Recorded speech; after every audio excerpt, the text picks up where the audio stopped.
That's my space. He pulled in right after I left for work. He doesn't even live here. This is my permit, see? Space 23, it's on my lease. He printed that somewhere. I know he doesn't belong here. Sir, go ahead and move the car for us so we can clear this up. I'm not moving it. The lease says this spot, and I Last chance, move it or you're coming with me. Turn around, you're under arrest for He had the permit, he had the lease, he had the law on his side. He was still arrested.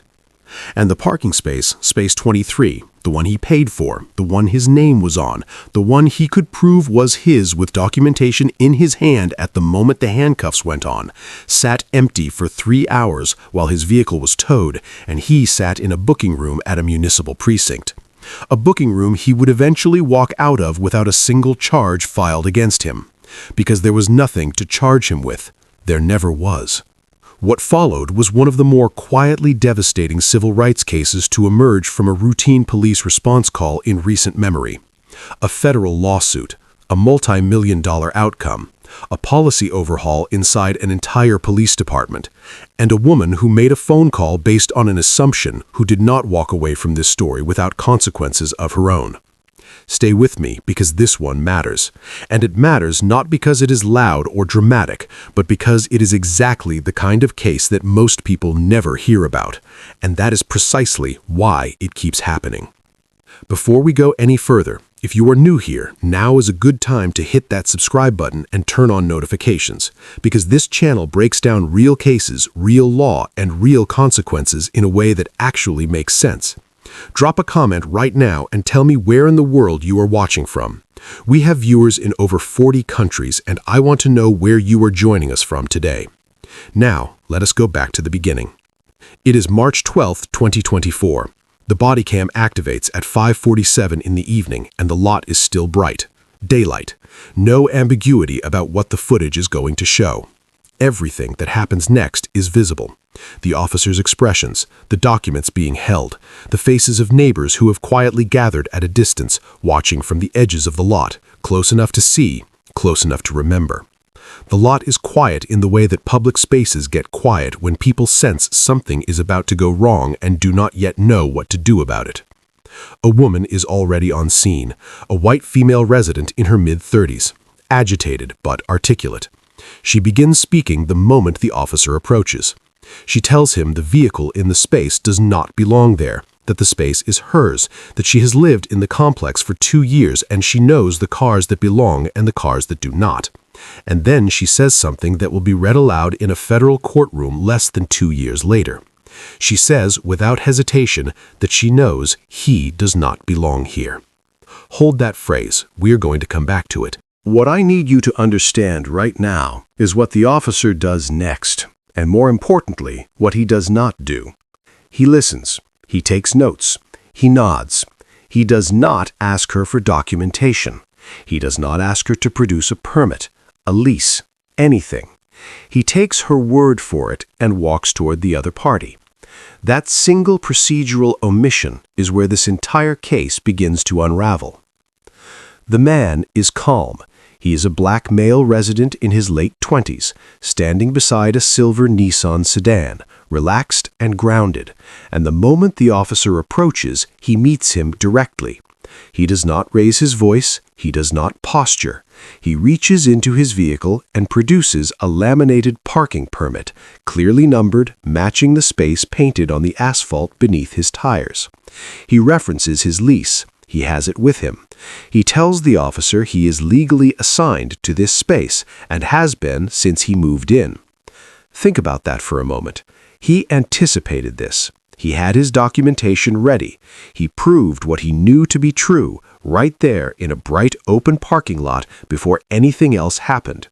Keep watching, because what comes next is the part that will stay with you. The officer goes back to the woman. The body cam catches their exchange. She does not change her position. She produces nothing. She restates her certainty. And certainty, as I will explain in a moment, is not a legal standard for anything. The officer returns to the man and instructs him to move his vehicle, not because documentation was verified, not because any competing evidence emerged, but to de-escalate the situation. Those are the words used.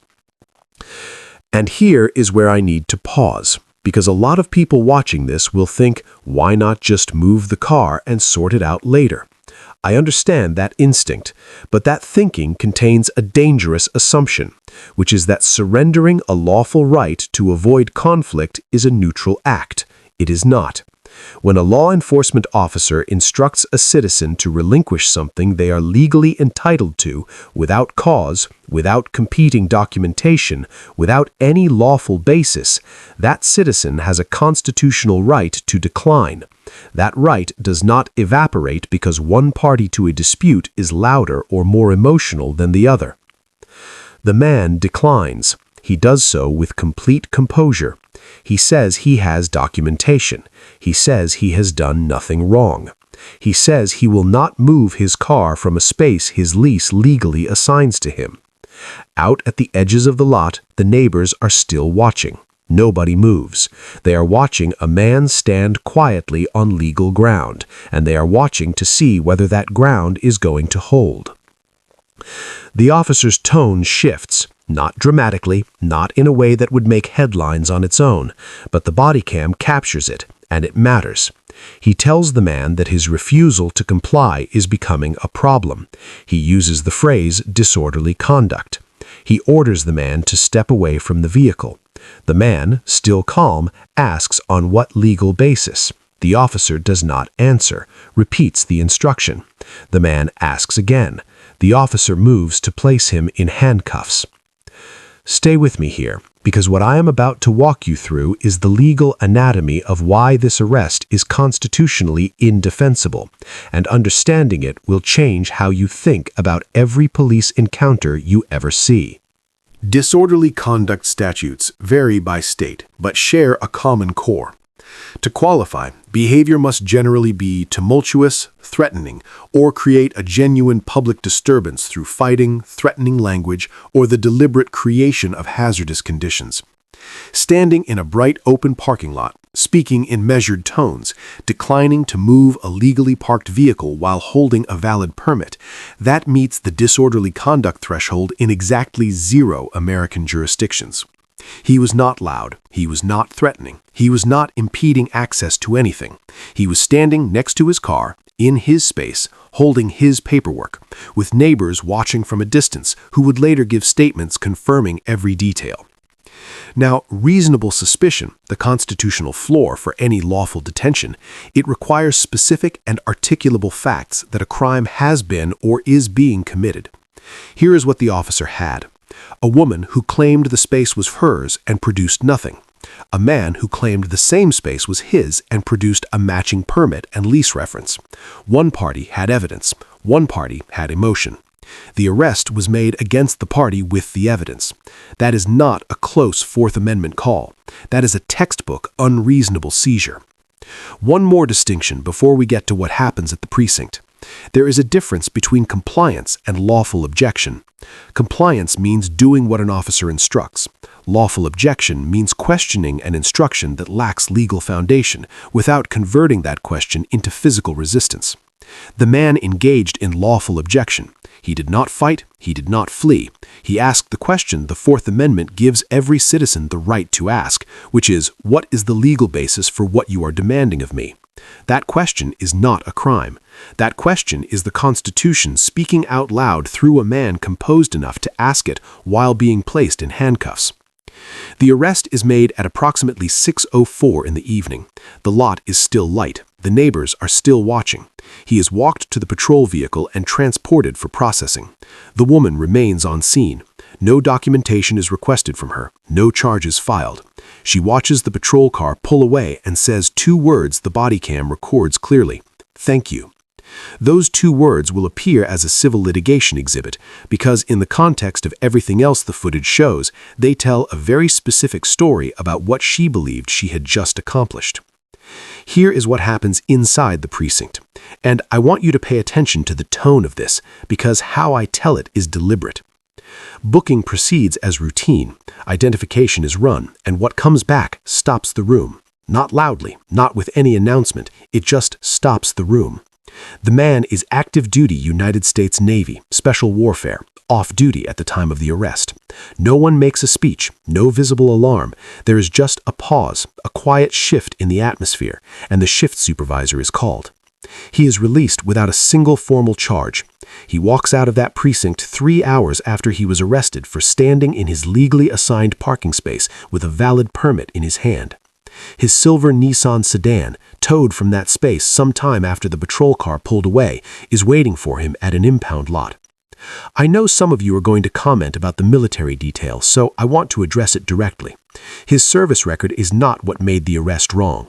The arrest was wrong the moment the handcuffs went on a man holding documentation the officer had already reviewed, in broad daylight, in front of witnesses. The military record is legally irrelevant to the constitutional question. What it does is shift the emotional register inside that booking room, quietly forcing everyone in it to confront the gap between who they assumed they had arrested and who was actually standing in front of them. That gap is the whole case. The federal civil rights lawsuit is filed 41 days later. And this is where the story becomes something larger than one man's experience in one parking lot. The complaint names the arresting officer individually, the municipal police department, and the city. It also names the female resident as a civil defendant, which surprises a lot of people because many assume that calling the police insulates you from legal consequences for what you tell them. It does not. If a caller makes statements she knows to be false or makes without any reasonable factual basis, and those statements foreseeably result in a wrongful deprivation of someone's liberty, that caller carries civil exposure. She is not a neutral bystander. She is a named defendant. That is a legal reality that should fundamentally change how anyone thinks about calling law enforcement based on assumption rather than fact. The Fourth Amendment claim is the anchor: unreasonable seizure, no probable cause, no valid reasonable suspicion, documentation reviewed and disregarded. The body cam footage does most of the work for the plaintiff's attorneys because it does not require interpretation. It just requires watching. The equal protection claim under the 14th Amendment is more complex, but no less present. It requires evidence that similarly situated individuals were treated differently on the basis of a protected characteristic. The legal team argues that the officer's willingness to accept unsubstantiated certainty from one party while disregarding documented evidence from the other reflects differential treatment traceable to race. Harder to prove in isolation, but paired with body cam footage showing precisely how each party was engaged, what each was asked to produce, and what each actually provided, it becomes considerably more viable than most such claims are when they reach discovery. Municipal liability is where the city's deepest exposure lives. Under the Monell Doctrine, established by the Supreme Court in 1978, a municipality can be held civilly liable for constitutional violations resulting from official policy, widespread custom, or deliberate indifference to training deficiencies. The plaintiff's attorneys present prior complaints against the same officer involving similar response patterns. They present training records showing inadequate instruction on probable cause standards in civil dispute responses, which are among the most common and most legally mishandled calls in patrol work. And they present the department's own written policy alongside evidence it was applied in direct contradiction to its stated requirements. The city is exposed significantly. The damages are specific: unlawful detention, emotional distress, reputational harm, towing and impound costs for a vehicle that was legally parked when it was removed, and the one most people would not think to include, the arrest record triggering a mandatory security clearance review. In a special operations context, even a review without a resulting charge carries real professional consequences, career consequences, the kind that do not resolve with an apology. The attorneys put a number on those consequences and put it in the complaint. Punitive damages are sought against the officer individually, not to compensate, but to punish and to deter, in a case where the body cam removes any ambiguity about what the officer knew and when he knew it. The case settles before full trial. Several $million, a formal written apology from the city, mandatory departmental retraining on probable cause standards, and the legal distinction between lawful objection and disorderly conduct. A policy revision requiring documentation verification from all parties before any enforcement action is taken in parking or property disputes. The female resident reaches her own separate confidential settlement. The terms are sealed. The fact of it is not. Before I close, I want to say something directly to anyone watching who has ever been in a situation like this or knows someone who has. The instinct in a tense police encounter is almost always to comply and sort it out later. In many situations, that is the safest physical choice. But understanding your rights, documenting what you can, staying calm and asking questions clearly and respectfully, all of that matters. This man did every one of those things right, and the system, however slowly and however expensively, ultimately agreed with him.